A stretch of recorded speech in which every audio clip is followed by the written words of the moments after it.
Remember 3 years ago when VR headsets first started coming out, when we were promised this grand future where VR gaming would be the primary way that we absorb gaming? Cut to 2020 and not so much. But we are soon coming into the release of Half-Life Alyx, Valve's first major single-player game in a long time and its first major foray into VR. I'm the only one on the New Game Plus that has a VR headset though, so I'm brought on some observers. Hello. Jamie and Jack. Yes. To try and not sell you on VR, but necessarily just get the temperature of what normal people think of this whole VR Well, scene, I thank you guess. for referring to me as a normal person. I appreciate that. No worries. Just off the top, would you get a VR headset? No, I've looked at because there's a lot of people have been trying to make VR a thing for I feel like every year it's like, oh, this is the year of VR, like it's Linux for some reason, but every time I hear people talk about VR, every time I see like a video of like a cool VR game that people are ostensibly trying to sell to me, it's like I don't see the attraction. It's like, to me, it just feels like everything I see is like a short experience.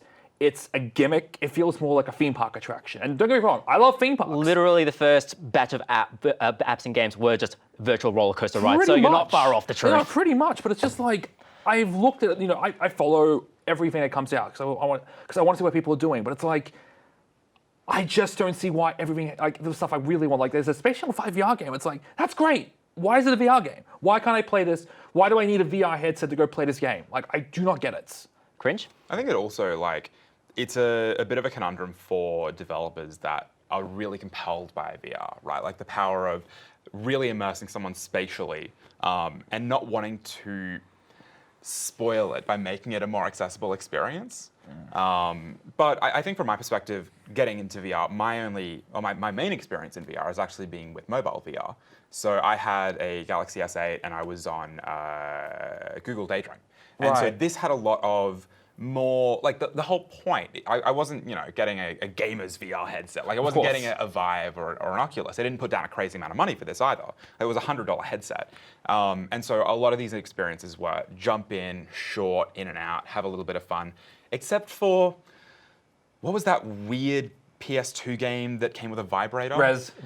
So that's also on VR. On Google Daydream. That was a little bit weird. Everything else that I had was a little bit more accessible and very much in and out and easy to sort of digest rather than putting on this big thing connected to a big box thing, and big money. Having to set up your lighthouses to make sure everything is tracking. Yeah, VR, yeah. But I will say, if you manage to get over the obstacle, the many obstacles of VR, the price, the computer setup, the having to physically set up your room, making sure you have a room that's big enough. And that's kind of the thing with me, because my gaming PC is in my room, like where I sleep. I don't have room to put in like a full-on, I only do like sitting VR, so I can't do anything super crazy like, I probably couldn't do Beat Saber if I really wanted to. There are games out there that do accommodate for stated VR, and indeed Half-Life Alyx has myriad options, has all the options. But I think Jack, you're talking about the immersion, and that's when I tried VR for the first time. That's kind of what got me. Like it was 2 or 3 games that ultimately end up selling me on the device. And like if you do end up getting a VR headset for Half-Life Alyx, or if you've already got one, like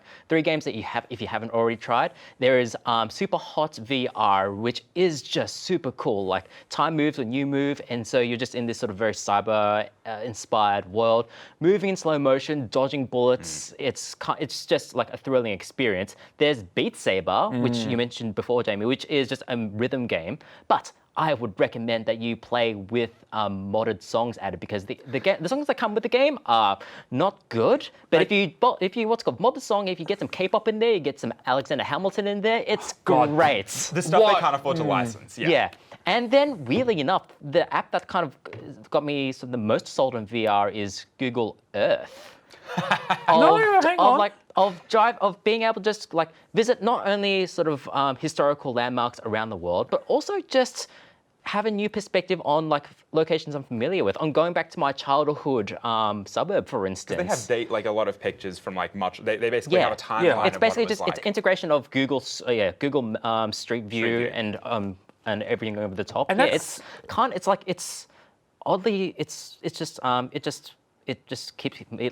still leaves me kind of breathless, actually. Breathless. I mean, look, honestly, that's kind of the thing that I personally see as VR as an application, is that it's really good for real estate. Like, it's great for you, like, okay, maybe I can't get to the property, or maybe it's still being built. I can just put on a headset. I can basically do like a walk around. I can kind of Yeah. see everything. I know, like, this is maybe a little inside baseball. We got invited to go see Fortress, the inside of Fortress at PAX using entirely VR. Like, that's really interesting. You can actually do that. Yeah, but and I believe like non-gaming industries are leaping into VR almost more than the gaming industry is actually. Well, but it could be more of a chance that those other industries, I mean, real estate certainly would have the money for it, but like a lot of other industries would have sort of more money to, or more resources potentially to be a little bit more experimental and try that kind of stuff. Whereas with game development, it's already risky enough as it is, even if you have a very like sort of traditional setup, that could still be a decent loss for the company. Yeah, even then though, but I believe like the VR market is sort of, it's nascent, but it's starting to mature just a little bit. Like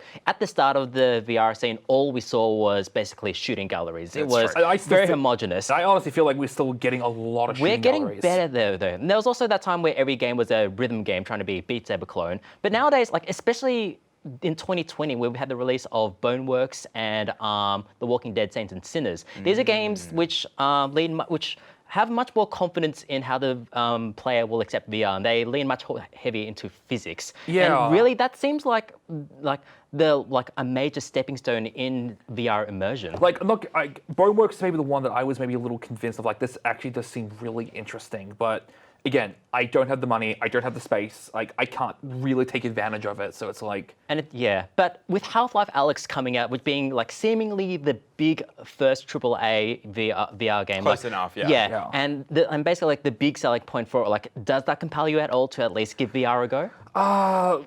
Look, if I could somehow get a headset for not $500, maybe, but I mean, I start charging at $100 per visit, Jamie. Oh Jesus Christ! I mean, Jack.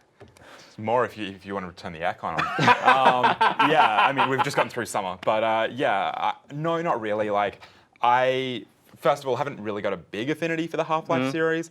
Also, I'm running on laptops at the moment, so I am definitely like not in a position to run that VR. Yeah, good luck with that. Well, it's like, as much as we're used to these big machines being able to run it, I think that making it more accessible. If I can run stuff on my phone, I should be able to run stuff on my PC. Yeah, fair. And worst case, you've always got just YouTube playthroughs of Half-Life Alyx you can watch. So that's our thoughts, but I'm interested to hear what you, the audience, think about where VR is at the moment and whether Half-Life Alyx is a compelling enough project to get you into VR.